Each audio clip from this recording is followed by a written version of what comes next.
9 मई 1540 को कुंभलगढ़ में हुआ। बाल्यकाल चित्तौड़गढ़ में गुजरा।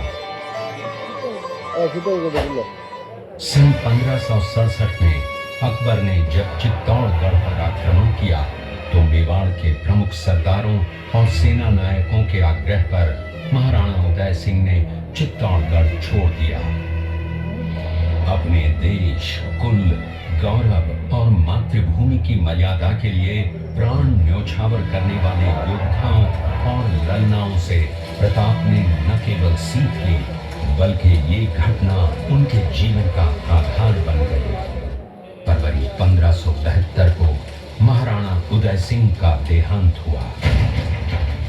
प्रताप की ज्येष्ठता और योग्यता को ध्यान में रखते हुए सरदारों ने उनको राजगद्दी पर आसीन किया। होली के दिन उनका गोगुंदा में राज तिलक हुआ। उस समय तक लगभग सभी राजाओं ने अकबर की अधीनता स्वीकार कर ली थी। एकमात्र महाराणा प्रताप ने अपना मस्तक अकबर के आगे नहीं झुकाया। प्रताप मुगलों से लोहा लेने की तैयारी में जी जान से जुट गए। 18 जून 1576 की सुबह हल्दी घाटी और खमनोर के मध्य एक मैदान में ऐतिहासिक युद्ध हुआ। महाराणा प्रताप की सेना गोगुंदा से हल्दी घाटी पहुंची, जबकि सेनापति मानसिंह के नेतृत्व में मुगल सेना ने हल्दी घाटी के ठीक नीचे मैदान में अपना मोर्चा जमाया। मुगल सेना के हरावल दस्ते द्वारा घाटी में घुसपैठ करने के प्रयास की प्रतिक्रिया स्वरूप महाराणा प्रताप की सेना मुगलों पर टूट पड़ी।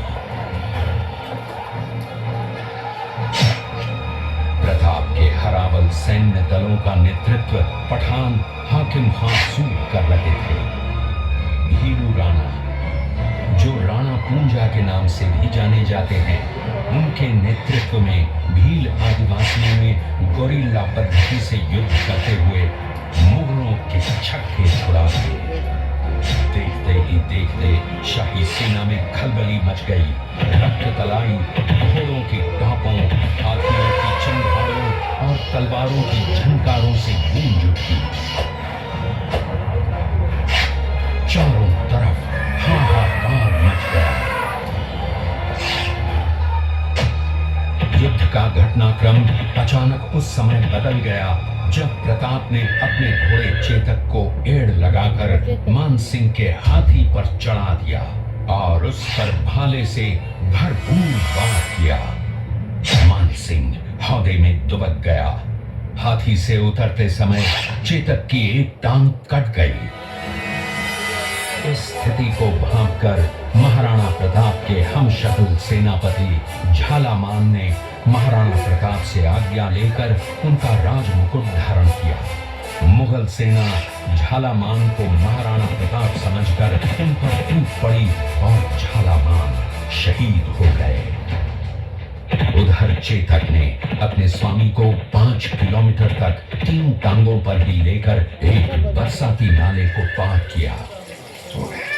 उसके पश्चात उसके प्राण पखेरु उड़ गए। इस युद्ध से महाराणा प्रताप के मन पर गहरा प्रभाव पड़ा। परिणाम स्वरूप उन्होंने मुगलों पर विजय प्राप्त करने तक राजसी ठाट बाट छोड़ने और पत्तों पर भोजन करने का प्रण लिया, जिसे उन्होंने जीवन भर निभाया। महाराणा प्रताप ने अपना सैन्य बल बढ़ाकर सर्वप्रथम अरावली पर्वत की घाटियों में बसे दिवेर पर चढ़ाई कर विजय प्राप्त की। इसके बाद कुंभलगढ़ पर भी विजय प्राप्त की। सिर्फ चित्तौड़गढ़ को छोड़कर सारे मेवाड़ को अपने अधीन कर लिया। कालांतर में महाराणा ने चावंड में अपनी राजधानी स्थापित की।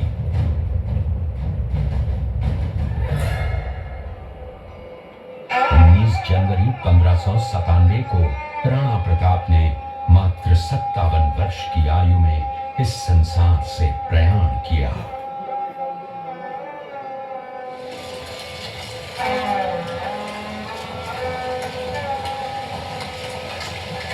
हल्दी घाटी का युद्ध एक सांप्रदायिक युद्ध न होकर आत्मसम्मान, मातृभूमि की स्वतंत्रता व स्वाधीनता का संघर्ष था।